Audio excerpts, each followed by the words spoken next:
जय हिंद। स्वागत है आपका अपने साइंस की सीरीज को आगे बढ़ाते हुए। आज सिर्फ और सिर्फ फिजिक्स के क्वेश्चन करेंगे अपने, जो एसएससी और एनटीपीसी के पिछले पेपरों में पूछे गए हैं अपने को, और आगे भी किसी भी पेपर जो होगा हर एक पेपर में ये क्वेश्चन रिपीट होंगे। तो स्टार्ट करते हैं। पहला क्वेश्चन, इलेक्ट्रॉन को सर्वप्रथम किसने पहचाना था, यानी इलेक्ट्रॉन की खोज किसने की थी? तो वो की थी जे थॉमसन ने इलेक्ट्रॉन की खोज की थी। नेक्स्ट क्वेश्चन, सर्वप्रथम किस वैज्ञानिक ने बताया कि पृथ्वी सूर्य के चारों ओर घूमती है? तो ये किसने बताया था? ये बताया था कोपरनिकस ने। और ग्रहों के गति के नियम किसने दिए थे? वो दिए थे केपलर ने। किसने? केपलर ने। केपलर ने ग्रहों के गति के नियम दिए थे, जबकि कोपरनिकस ने क्या बताया था कि पृथ्वी जो है वो सूर्य के चारों ओर चक्कर लगाती है या घूमती है। Next question, ball point pen का आविष्कार किसने किया था? तो वीरो ब्रदर्स ने। आप इसको ऐसे याद रख सकते हो कि दो भाई जो ब्रदर्स थे, उन्होंने मिलकर बॉल पॉइंट जो पेन है उसका आविष्कार किया था। नेक्स्ट क्वेश्चन, राइट बंधु किसके आविष्कारक माने जाते हैं? तो वायुयान के आविष्कारक कौन है? राइट बंधु। नेक्स्ट क्वेश्चन, भाप इंजन के आविष्कारक कौन था? तो भाप इंजन को किसने आविष्कार किया था? जेम्स वाट ने। वाट किसका मात्रक होता है? तो वाट शक्ति का मात्रक होता है। ठीक है, तो भाप इंजन का आविष्कार किसने किया? जेम्स वाट ने। नेक्स्ट क्वेश्चन, कार्य का मात्रक जूल होता है कार्य का मात्रक। ठीक है, आपको याद रखना है कार्य W बराबर क्या होता है? F into S. W बराबर F इंटू एस, ये होता है वर्क, यानी बल इंटू विस्थापन। ये कार्य का फॉर्मूला होता है और कार्य का मात्रक जूल। बल का IS जो SI है, जो SI यूनिट वो क्या होती है? बल की होती है न्यूटन। SI यूनिट न्यूटन, इसको N से लिखते हैं और इसे न्यूटन कहते हैं। पारसेक किसकी इकाई है? दूरी की इकाई है पारसेक। प्रकाश वर्ष, ये भी दूरी की इकाई है। प्रकाश वर्ष और पारसेक दोनों दूरी की इकाई है। पास्कल किसकी इकाई है? तो दाब की इकाई है पास्कल। दाब की इकाई पास्कल। कैंडेला है वो मात्रक किसका है? ज्योति तीव्रता का मात्रक। न्यूमेन किसका मात्रक है? ये ज्योति फ्लक्स का। कैंडेला ज्योति तीव्रता का मात्रक है, जबकि न्यूमेन किसका मात्रक है? ज्योति फ्लक्स का। जूल किसकी इकाई है? जूल है ऊर्जा की। ठीक है, हर्ट्ज क्या मापने की यूनिट है? तो हर्ट्ज तरंगों की आवृत्ति को मापती है, यानी तरंगों की आवृत्ति को कौन मापता है? हर्ट्ज में मापते हैं, और इसका मात्रक होता है, इसको लिखते हैं HZ हर्ट्ज। नेक्स्ट क्वेश्चन, यदि किसी चलती हुई वस्तु के वेग को दोगुना कर दिया जाए तो उसकी गतिज ऊर्जा पर क्या प्रभाव पड़ेगा? तो 4 गुना हो जाएगी। कैसे? गतिज ऊर्जा का फॉर्मूला क्या होता है?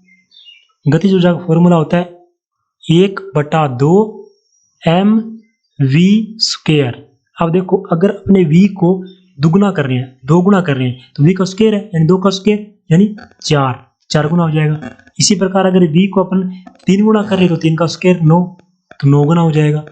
ठीक है, गतिज ऊर्जा जो वेग है उसका स्क्वायर करेंगे ना, उतने टाइम से गुना हो जाएगी। तो अगर वेग को दुगुना कर रहे हैं तो गतिज ऊर्जा 4 गुनी हो जाएगी। नेक्स्ट क्वेश्चन, विद्युत मात्रा की इकाई क्या है? विद्युत की मात्रा जो है, विद्युत धारा, इसका मात्रा की इकाई क्या होती है? एम्पियर। इसको ए से लिखते हैं, ए से एम्पियर।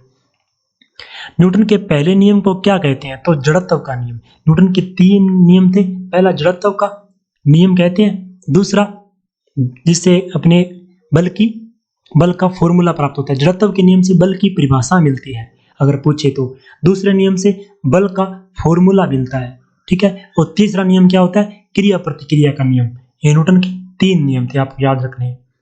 नेक्स्ट क्वेश्चन, रॉकेट किस सिद्धांत पर कार्य करता है?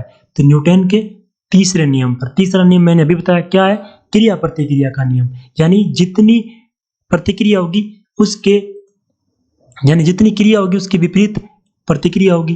ठीक है, तो रॉकेट में से रॉकेट होता है, तो यहाँ से ऐसे जो दाब लगता है इसके आधार पर ये क्रिया हो गई, और ये इसके ऊपर जाता है रॉकेट, तो ये हो गया उसकी प्रतिक्रिया। तो न्यूटन के तीसरे नियम पर काम करता है रॉकेट।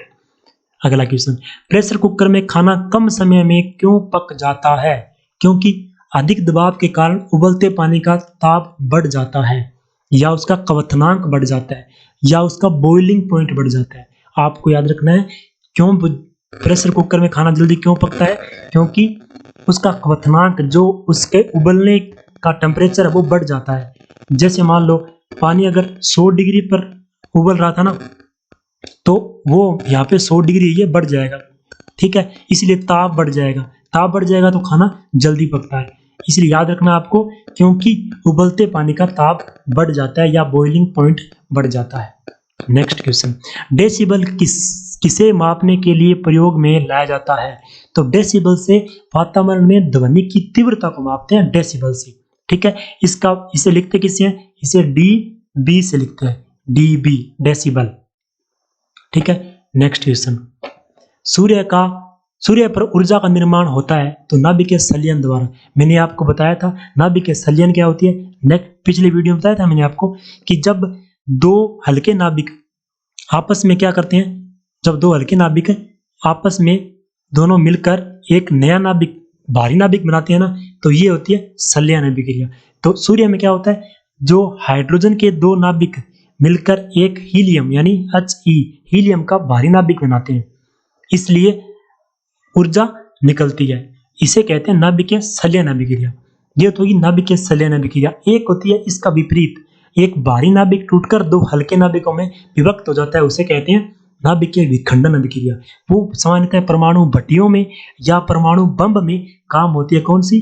नाभिकीय विखंडन अभिक्रिया। जबकि सूर्य से ऊर्जा का निर्माण नाभिकीय संलयन अभिक्रिया से।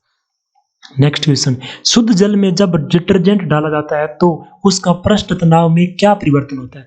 अब पृष्ठ तनाव क्या होता है? अगर कोई भी बूंद है पानी की, वो क्या करती है, कम से कम स्थान घेरने का प्रयास करती है, ठीक है। तो कम से कम स्थान घेरने के प्रयास करती है, इसे कहते हैं पृष्ठ तनाव।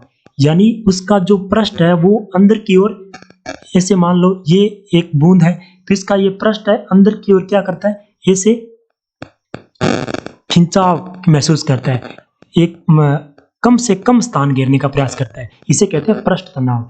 तो पृष्ठ तनाव क्या हो जाता है, घट जाता है। शुद्ध पदार्थ में अगर कोई अशुद्धि मिला देंगे तो पृष्ठ तनाव कम हो जाएगा, यानी वो जो बूंद है वो ज्यादा स्थान घेरने लग जाएगी। ये होता है पृष्ठ तनाव का प्रभाव। अगला क्वेश्चन, ठंडे देशों में पारे के स्थान पर अल्कोहल को द्रव तापमापी के रूप में वरीयता दी जाती है, क्यों? क्योंकि इसका द्रवांक निमंतर होता है। इनका जो द्रवांक यानी उनका जो जमने का जो टेम्परेचर होता है वो बहुत कम होता है, ठीक है, इसलिए अल्कोहल जल्दी से जमता नहीं है। ठंडे स्थानों पर क्या होगा, अगर पारा लेंगे तो पारे का जो जमने का टेम्परेचर है वो अधिक होता है, तो अधिक मतलब थोड़ा ज्यादा टेम्परेचर यानी कम टेम्परेचर पर वो जम जाएगा, जबकि अल्कोहल का उससे नीचे होता है, तो बहुत कम टेम्परेचर चाहिए अल्कोहल को जमाने के लिए। पारा तो जम जाएगा तो तापमापी का काम नहीं करेगा, इसलिए वहां पे क्या यूज होता है, अल्कोहल। नेक्स्ट क्वेश्चन, गैसों के दाब मापन के लिए किस यंत्र का प्रयोग करते हैं? तो गैसों का दाब मैनोमीटर से मापते हैं, मैनोमीटर से। तो फेदोमीटर जो होता है उसका उपयोग किस राशि को मापने में किया जाता है? फेदोमीटर का उपयोग, तो इसको मापते हैं समुद्र की गहराई, समुद्र की कितनी गहराई है इसे मापते हैं फेदोमीटर के द्वारा। अगर आपको ये अच्छा लग रहा है ना सीरीज, तो आप इसको लाइक और शेयर सब्सक्राइब कर देना, क्योंकि ये क्वेश्चन वो है जो परीक्षा में आपको दिखाई देंगे पक्का, और आए हुए क्वेश्चन है, तो आप इसको करते रहिए और ये क्वेश्चन आपको सच में फायदा मिलने वाला है इन क्वेश्चनों से। तो नेक्स्ट क्वेश्चन, हाइग्रोमीटर, हाइग्रो से क्या आप समझते हो? आर्द्रता। हाइग्रो जहां पे आएगी वहां आर्द्रता की बात होगी। तो हाइग्रोमीटर क्या मापता है? आपेक्षिक आर्द्रता मापता है, ठीक है। अल्टीमीटर किस राशि को मापता है? अल्टीमीटर ऊंचाई को मापता है, अल्टीमीटर ऊंचाई को मापता है। रिएक्टर पैमाने का उपयोग किस राशि को मापने के लिए किया जाता है? तो भूकंप की तीव्रता को मापते हैं रिएक्टर पैमाने से, ठीक है। आपको पता है भूकंप की तीव्रता, कभी आपने देखा होगा 6 रिएक्टर पैमाने का भूकंप आया, 5 रिएक्टर का भूकंप आया, 4 रिएक्टर का, तो भूकंप को मापने के लिए रिएक्टर का उपयोग किया जाता है। नेक्स्ट क्वेश्चन, ताप के सेल्सियस पैमाने पर परम शून्य ताप होता है, यानी सेल्सियस परम शून्य ताप क्या होता है? 0 डिग्री केल्विन। अगर केल्विन की बात करें तो 0 डिग्री केल्विन जो होता है वो होता है परम शून्य ताप। तो 0 डिग्री केल्विन किसके बराबर होता है? 273 डिग्री सेंटीग्रेड के बराबर। तो इसे कहते हैं परम शून्य ताप, 273 डिग्री सेंटीग्रेड। सूर्य का ताप मापा जाता है किस में? पायरोमीटर ताप मापी द्वारा। बहुत अधिक ताप मापना हो जब, तो उस कंडीशन में पायरोमीटर का उपयोग होता है। अपने को पता है सूर्य का ताप बहुत ज्यादा होता है, इसलिए वहां पर पायरोमीटर का उपयोग किया जाता है। नेक्स्ट क्वेश्चन, कौन सा तापमान सेंटीग्रेड और फारेनहाइट दोनों मापकरणों में एक समान है? तो माइनस के 40 डिग्री तापमान सेंटीग्रेड और फारेनहाइट दोनों में बराबर है, यानी -40 डिग्री फारेनहाइट या -40 डिग्री सेंटीग्रेड एक ही बात है। पानी का घनत्व किस तापमान पर अधिकतम होता है? तो पानी का घनत्व 4 डिग्री सेंटीग्रेड पर अधिकतम होता है, यानी पानी 4 डिग्री सेंटीग्रेड पर मैक्सिमम स्थान घेरने का प्रयास करता है। आपको याद रखना ये 4 डिग्री सेंटीग्रेड तापमान, ठीक है। न्यूनतम संभव तापमान क्या है, यानी उससे नीचे तापमान संभव नहीं है, वो कितना है? तो वो है -273 डिग्री सेंटीग्रेड। इससे नीचे तापमान संभव नहीं है, तो न्यूनतम संभव तापमान कितना है? -273 डिग्री सेंटीग्रेड। नेक्स्ट क्वेश्चन, लोलक घड़ियां गर्मी में सुस्त हो जाती है, क्यों? क्योंकि लोलक की लंबाई बढ़ जाती है, जिसके इकाई दोलन में लगा हुआ समय बढ़ जाता है। लोलक घड़ी कैसी होती है? ऐसे घड़ी है, मान लो इसमें एक ऐसे पेंडुलम ऐसे गति करता रहता है ना, वो लोलक घड़ियां होती है। तो गर्मियों में क्या होता है, ये जो लोलक होता है इसका जो लेंथ है, एल लेंथ है, वो बढ़ जाती है। जब इसकी लेंथ बढ़ जाएगी तो इसका जो ये समय होगा ना आवृत्ति का, वो कम हो जाएगा, सॉरी बढ़ जाएगा। इसलिए दोलन में लगा हुआ समय बढ़ जाता है लंबाई बढ़ने के कारण। नेक्स्ट क्वेश्चन, शीशे के छड़ को जब भाप में रखी जाती है, शीशे की छड़ को, सॉरी ये छड़ है, शीशे के छड़ को जब भाप में रखी जाती है तो उसकी लंबाई बढ़ जाती है, परंतु इसकी चौड़ाई नहीं बढ़ती। लंबाई बढ़ती है, चौड़ाई नहीं बढ़ती। नेक्स्ट क्वेश्चन, दो रेल पटरियों के मध्य एक छोटा सा स्थान क्यों छोड़ा जाता है? क्योंकि गर्मी में क्या होती है, धातु, वो रेल की पटरियां जिस धातु से बनाई जाती है वो धातु गर्मी में गर्म होकर स्थान को अपना फैलती है, तो फैलती है, उस कारण उनके बीच में थोड़ा स्थान छोड़ा जाता है ताकि वो आसानी से फैल जाए। उनमें ये नहीं हो कि एक पटड़ी उधर उधर हो जाए, ऐसा नहीं होता। तो वो स्थान छोड़ दिया जाता है ताकि वो अगर फैले तो उनके बीच में पर्याप्त स्थान हो।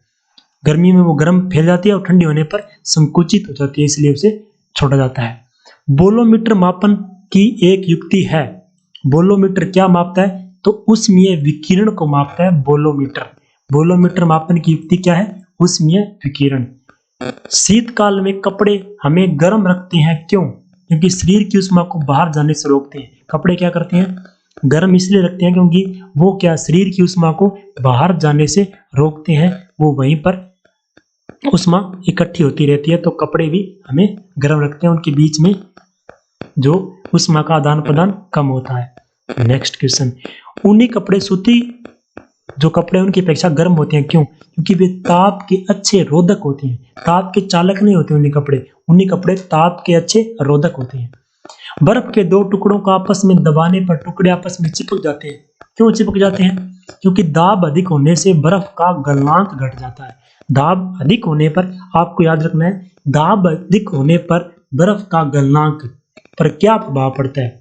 ऐसे आएगा, तो एक नंबर ऑप्शन, गलनांक बढ़ जाता है, गलनांक घट जाता है, गलनांक पर कोई प्रभाव नहीं पड़ता, या गलनांक 5 गुना बढ़ जाएगा, 4 गुना, ऐसे ऑप्शन दिया होगा। तो आपको याद रखना है गलनांक घट जाता है। दाब अधिक होने पर बर्फ का गलनांक घट जाता है। घर में पंखा चलाने से आराम महसूस होता है, क्यों? क्यों कि हमारा पसीना तेजी से वाष्पीकृत होता है। वाष्पीकृत होता है तो वो क्या करता है, वाष्पीकृत जब होगा तेजी से तो वो उष्मा को बाहर निकाल देगा। उष्मा को बाहर निकालेगा तो यानी वहां पे ठंडी, जो जिस स्थान से वाष्पीकृत होगा वो स्थान ठंडा हो जाएगा, वहां पे उष्मा की कमी हो जाएगी तो वो स्थान ठंडा हो जाएगा। इसे आप याद रख सकते हो। पनडुब्बी के अंदर से समुद्र की सतह देखने के लिए किस यंत्र का प्रयोग किया जाता है? तो पनडुब्बी के अंदर से समुद्र की सतह देखने के लिए पेरिस्कोप यंत्र का उपयोग किया जाता है। एंटोमोलॉजी का संबंध किससे है? तो कीड़ों से। एंटोमोलॉजी कीट विज्ञान से संबंध रखता है।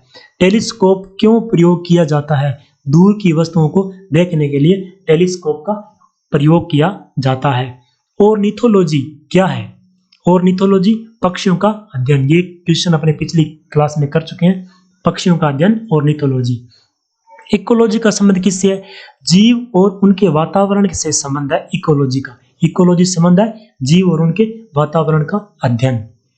मेटीरियोलॉजी मौसम विज्ञान से संबंधित है। मेटीरियोलॉजी मौसम विज्ञान से संबंधित है।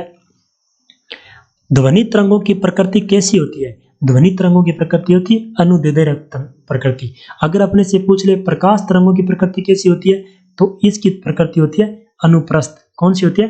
अनुप्रस्थ प्रकृति होती है इनकी। और ध्वनि तरंगों की प्रकृति अनुदैर्ध्य।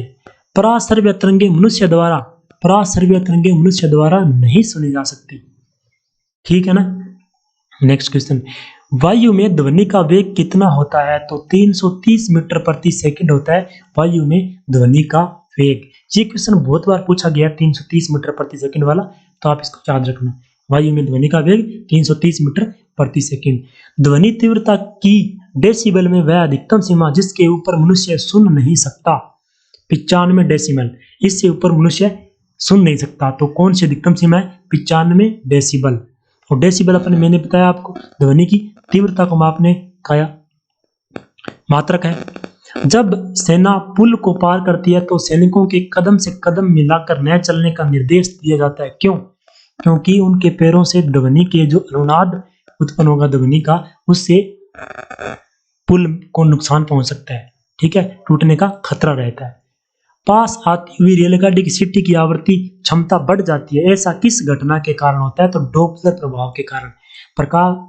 डॉप्लर प्रभाव, प्रकाश का डॉप्लर प्रभाव और ध्वनि का डॉप्लर प्रभाव। तो ध्वनि के डॉप्लर प्रभाव के कारण जैसे रेलगाड़ी अपने पास आएगी तो उनकी जो सीटी है उसकी आवृत्ति बढ़ जाएगी। इसे प्रकाश का डॉप्लर, ध्वनि का डॉप्लर प्रभाव कहते हैं। भूकंप के अध्ययन को किस विज्ञान का नाम दिया गया या किस विज्ञान से जाना जाता है? तो सिस्मोग्राफ यंत्र होता है, सिस्मोलॉजी इसका अध्ययन। भूकंप का अध्ययन सिस्मोलॉजी। सिस्मोग्राफ भी भूकंप मापने का यंत्र होता है, भूकंप की तीव्रता। और रिक्टर पैमाना भी होता है। सिस्मोलॉजी क्या होता है? भूकंप का अध्ययन। ध्वनि तरंगे नहीं चल सकती। ध्वनि तरंगे निर्वात में नहीं चल सकती। निर्वात क्या होता है? ऐसा स्थान जहां पर किसी भी प्रकार की कोई हवा ना हो, जहां पर कोई प्रकार का माध्यम ना हो। ठीक है, उसे कहते हैं निर्वात। तो ध्वनि तरंगों के लिए निर्वात जो है उसमें ध्वनि तरंगे नहीं चल सकती। ध्वनि तरंगों के लिए क्या हो? माध्यम की आवश्यकता होती है। तो आप याद रखना कि ध्वनि तरंगों के लिए हमेशा माध्यम की आवश्यकता होती है। और जितना अधिक सघन माध्यम होगा ध्वनि तरंगे उतनी ही स्पीड से चल पाएंगी। नेक्स्ट क्वेश्चन, मनुष्य के लिए मानक ध्वनि स्तर कितना है? तो मनुष्य के लिए जो मानक ध्वनि स्तर है वो 60 डेसिबल निर्धारित किया गया है। इससे ऊपर अगर ध्वनि का स्तर होगा तो वो मनुष्य के लिए हानिकारक है। प्रकाश छोटे छोटे कणों से मिलकर बना होता है, उसे उस कणों को क्या कहते हैं? तो उन कणों को कहते हैं फोटोन। प्रकाश फोटोन के रूप में भी छोटे छोटे कणों में पाया जाता है। और प्रकाश की द्वैध प्रकृति, दो प्रकार की प्रकृति, तरंग प्रकृति भी होती है, तरंग के रूप में भी गमन करता है, और छोटे छोटे जो पैकेट हैं उनके रूप में, उन्हें पैकेटों को कहते हैं फोटोन। उनके रूप में भी प्रकाश गति करता है। नेक्स्ट क्वेश्चन, प्रकाश तरंग किस प्रकार की तरंग है? तो मैंने बताया आपको अनुप्रस्थ तरंग है प्रकाश तरंग। ठीक है, नेक्स्ट क्वेश्चन, प्रकाश का तरंग सिद्धांत किसके द्वारा प्रस्तावित किया गया था? प्रकाश का तरंग सिद्धांत हाइगेंस के द्वारा, किसके द्वारा? हाइगेंस के द्वारा स्थापित किया गया था। प्रकाश विकिरण की प्रकृति कैसी होती है? तो तरंग व कण दोनों प्रकार की होती है। मैंने बताया आपको द्वैध प्रकृति होती है, तरंग के रूप में भी गति करता है और कण यानी फोटोनों के रूप में भी ये गति करता है। प्रकाश की विकिरणें तो इनकी द्वैध प्रकृति होती है, दोनों प्रकार की प्रकृति पाई जाती है। प्रकाश में ध्रुवण की घटना से यह सिद्ध होता है कि प्रकाश तरंगों की प्रकृति क्या है? अनुप्रस्थ प्रकृति है। ये किससे सिद्ध होता है? तो ध्रुवण से। आपको ऐसे पूछा जाएगा कि प्रकाश तरंगों की अनुप्रस्थ प्रकृति होती है, ये किससे सिद्ध होता है? तो ध्रुवण से या परावर्तन से या अपवर्तन से या पूर्णांतिक परावर्तन से, कुछ भी ऑप्शन हो सकता है। तो वो किससे? ध्रुवण से। तो प्रकाश का वेग सर्वप्रथम किसने ज्ञात किया था? तो प्रकाश का वेग सर्वप्रथम किसने ज्ञात किया था? रोमर ने। रोमर वैज्ञानिक थे, इन्होंने प्रकाश का वेग सर्वप्रथम ज्ञात किया था। प्रकाश का वेग किस में अधिकतम होता है? निर्वात में। अब प्रकाश और ध्वनि है उनका उल्टा होता है। ध्वनि क्या करती है? निर्वात में गमन नहीं कर सकती, ध्वनि निर्वात में गमन नहीं कर सकती। उसके लिए माध्यम जितना सघन होगा उतनी वो स्पीड गति करेगी। अब जबकि निर्वात में क्या होता है? निर्वात में प्रकाश तरंगे होती है वो ज्यादा स्पीड से गमन करेंगी, जबकि जितना माध्यम उच्च होगा या माध्यम सघन होगा उसमें ध्वनि जो प्रकाश तरंगे उनका वेग कम हो जाएगा। तो प्रकाश का वेग अधिकतम किस में होता है?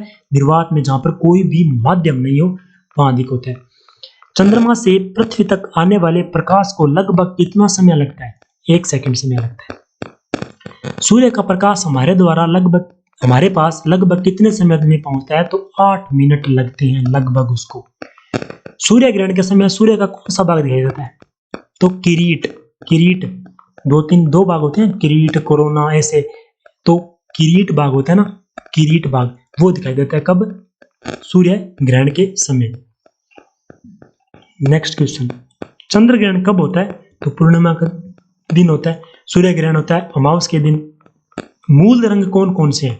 ये क्वेश्चन पूछा गया बहुत बार। मूल रंग कौन कौन से हैं? तो लाल, हरा व नीला।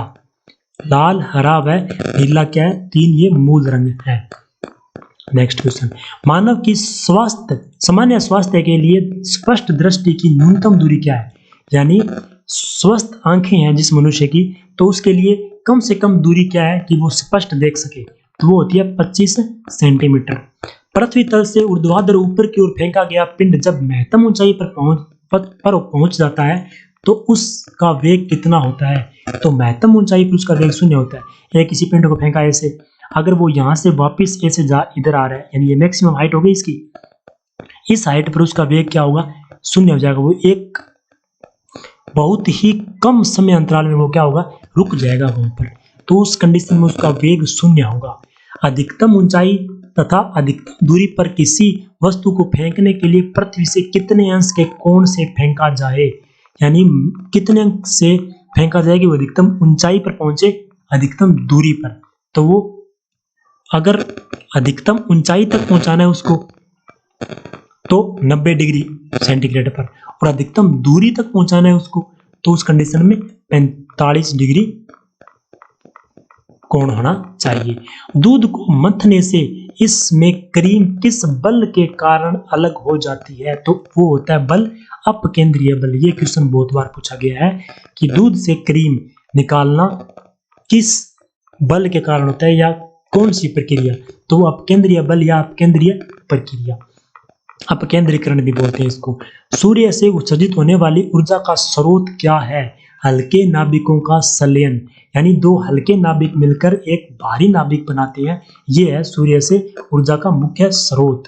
पवन चक्की में किस ऊर्जा का प्रयोग होता है? तो पवन ऊर्जा का अपने को पता है। किसी रंग की वस्तु अधिक से अधिक, किस रंग की वस्तु अधिक से अधिक विकिरण का अवशोषण करती है? तो काले रंग की वस्तु। काले रंग की वस्तु अधिक से अधिक विकिरणों का अवशोषण करेगी, इस कारण काली वस्तु क्या होती है? गर्म बहुत जल्दी होती है।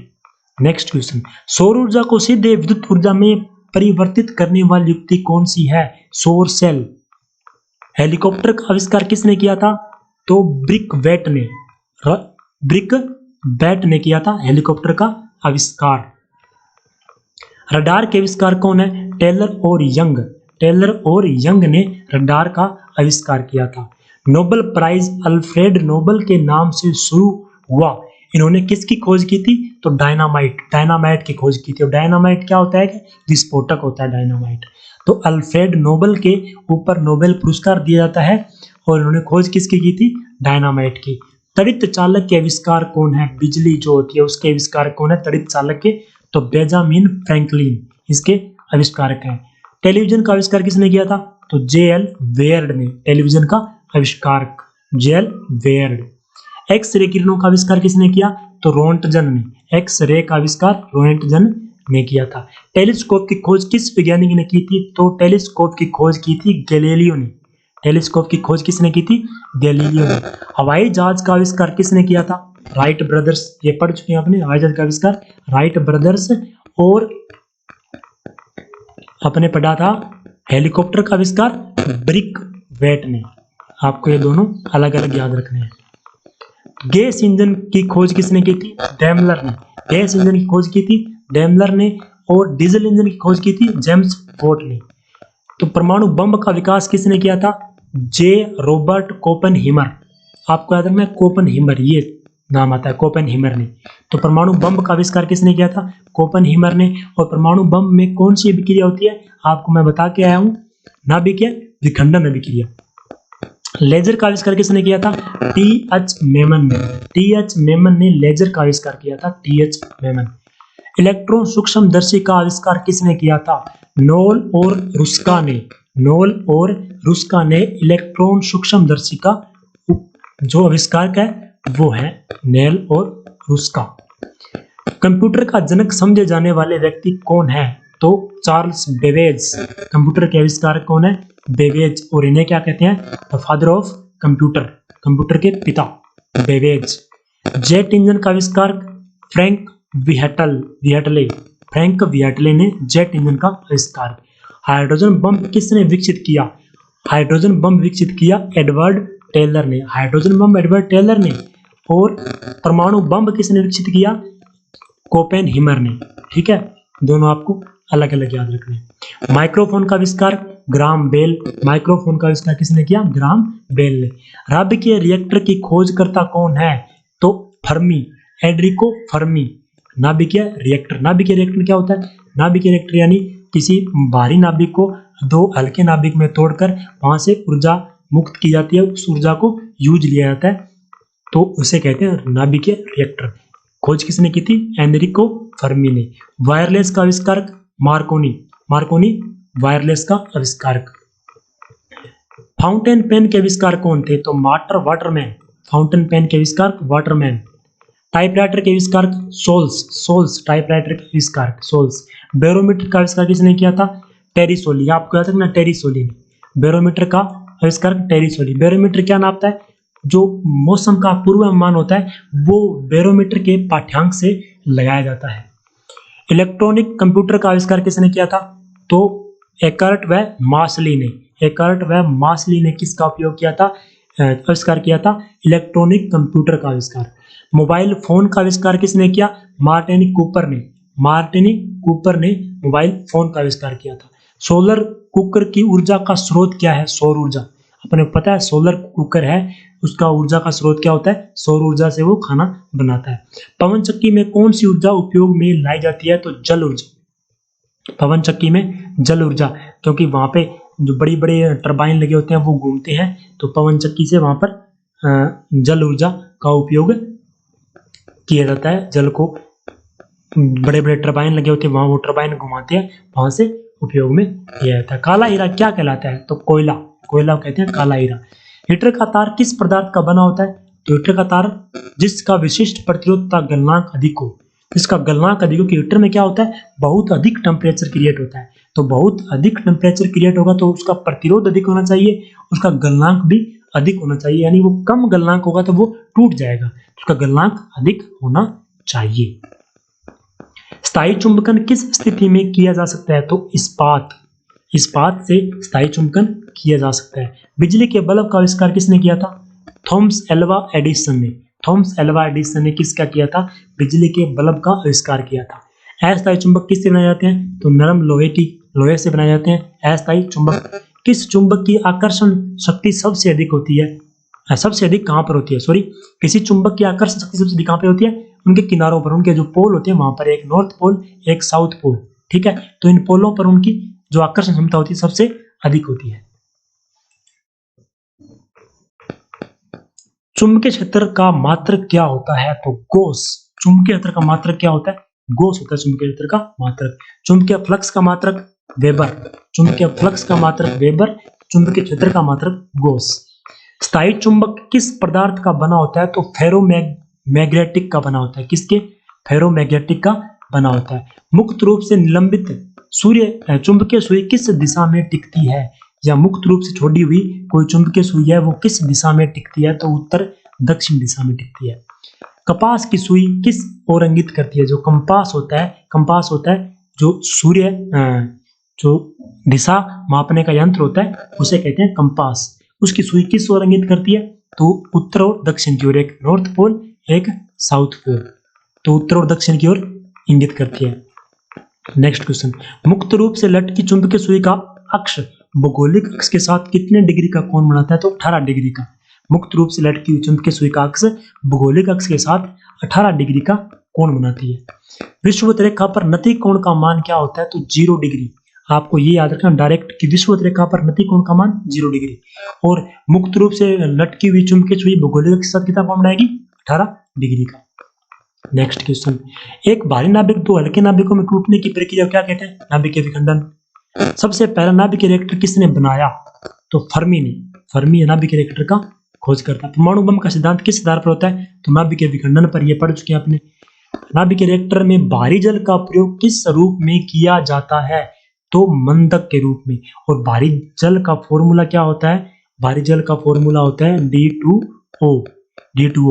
तो ये नाभिकीय मंदक के रूप में, क्योंकि नाभिकीय रिएक्टरों में जो एक बार स्टार्ट हो जाती है जब नाभिकीय विखंडन प्रक्रिया, तो उसे कंट्रोल करने के लिए, उसे रोकने के लिए किसका प्रयोग किया जाता है? मंदकों का प्रयोग किया जाता है। तो उसमें जो मंदक का उपयोग होता है, वो मंदक कौन सा काम में लिया जाता है? भारी जल, D2O। अल्फ्रेड नोबल ने किसका आविष्कार किया था? डायनामाइट का। ये आज का ऊपर क्वेश्चन। वर्षा की अम्लता किसके द्वारा मापी जाती है? तो pH मीटर। तो अम्लता और क्षारता किससे मापते हैं? pH मीटर यानी pH स्केल से मापते हैं अम्लता और क्षारता। पायरोमीटर के नापने के में प्रयोग किया जाता है। पायरोमीटर पढ़ के आए थे। पायरोमीटर यानी उच्च ताप, बहुत अधिक जब तापमान होता है तो उस कंडीशन में किसका उपयोग होता है? पायरोमीटर का उपयोग होता है उस कंडीशन में। ठीक है।